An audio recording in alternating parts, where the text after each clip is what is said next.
Tom, and thank you on your behalf to all those universities and foundations and businesses that provided free lunch to graduate students. Because it's a great idea. We should add it to the stimulus package.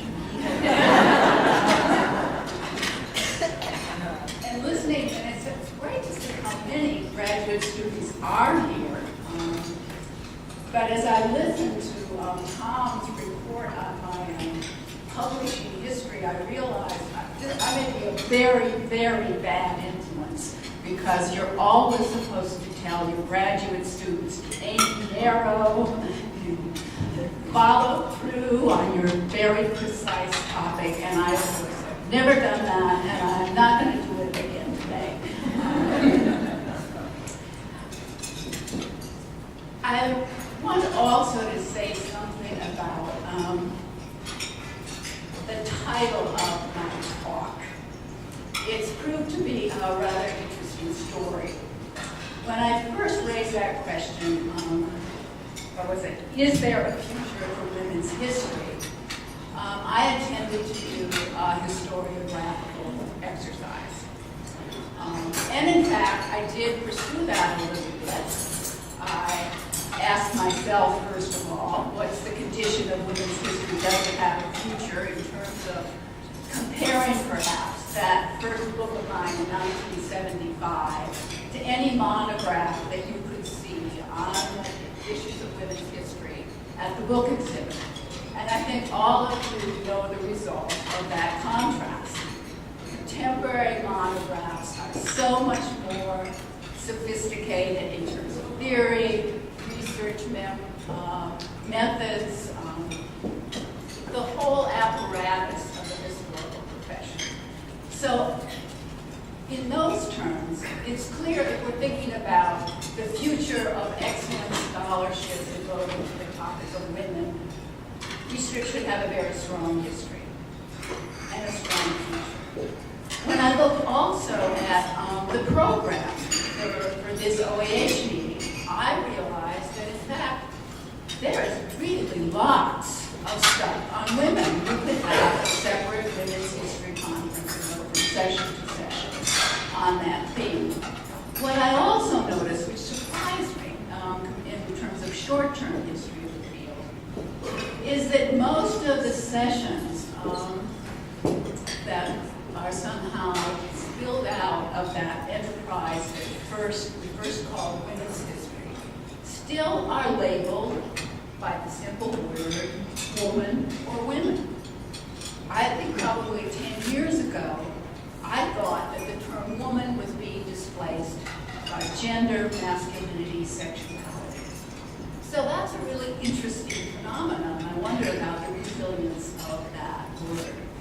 So I thought I'd talk about that a little bit. I even found a paper about that. And then I heard about the conversation on age women. And they were interpreting the future of women's history in another way. They were concerned about the future prospects of women historians and whether they would maintain positions on the faculty of American colleges and universities.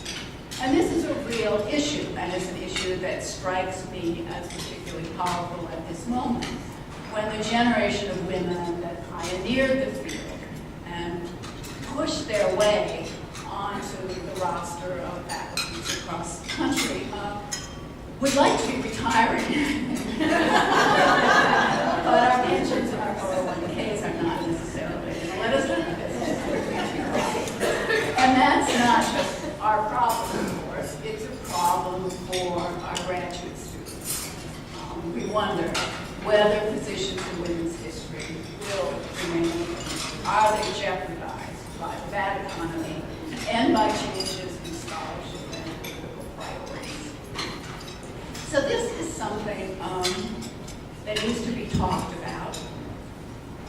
It's a very real issue. I can say from my own university, Johns Hopkins, when I was appointed, as I'm sure all of you had, for about the 10th time on the Committee on the Status of Women, it revealed that since the 1980s, there's been a sort of slowdown, and we seem to have reached a kind of plateau in terms of the employment of women on our faculty.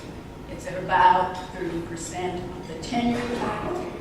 And if you're looking for all those PhDs that are not getting tenure-track jobs, that 30% is well below parity with the number of graduate students who are in it. Where would you find them? Well, at Hopkins you find them in the sweatshop of the academy, where the adjuncts, 2/3 of our adjuncts are women. So this is a real issue that needs consideration. And for a historian of women, it also seems somehow familiar. Is what happening is that another way of women's activism is subsiding and is leaving a residue of inequality in its wake. So I find in this kind of bridge between my two interpretations of the title of my talk, the historiographic and the contemporary history. Because it seems to me both of them sort of converge around this question of the continuing inequality of the sexes. I'm going to put it in positive terms and talk with you for just a few minutes. I won't interrupt your conversations for much longer, but I want to talk about putting it in positive terms, the history of the equality of the sexes. I warn you that this is going to be very quick and dirty, and it gets to very, very thin when it gets beyond the early 19th century, where I have no expertise. But Tom prepared you for my outrageous breath. So here goes. American women raised the standard of sexual equality almost from the moment of the nation's founding. Even before Mary Wollstonecraft wrenched a call for women's rights out of the European Enlightenment, Judith Sargent Murray penned a treatise with that simple and portentous title, The Equality of the Sexes. The early republic abounds with evidence that the quest for equality crossed the boundaries of gender.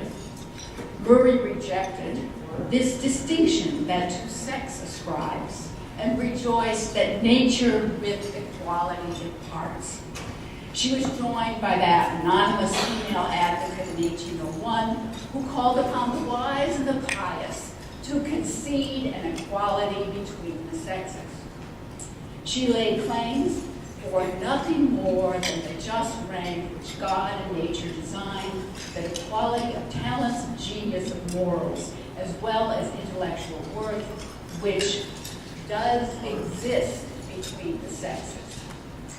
This blunt assertion of sex equality commenced in the 18th century, rebounded off the walls of that small chapel in Seneca Falls in 1848, and I think still resounds in this room, or at least it echoes in my head.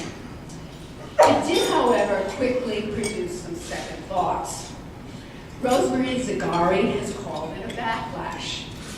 By the 1840s, the call of equality had been muted by a gender ideology whose variants have gone by the different names that lace any women's history syllabus: Republican motherhood, true womanhood, separate spheres, women's influence, maternalism, and right up through the age of the soccer mom and the hockey mom.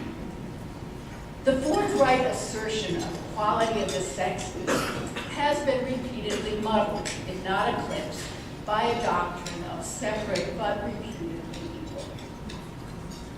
While white men advanced along a relatively straightforward path towards equality, women's political history took a detour.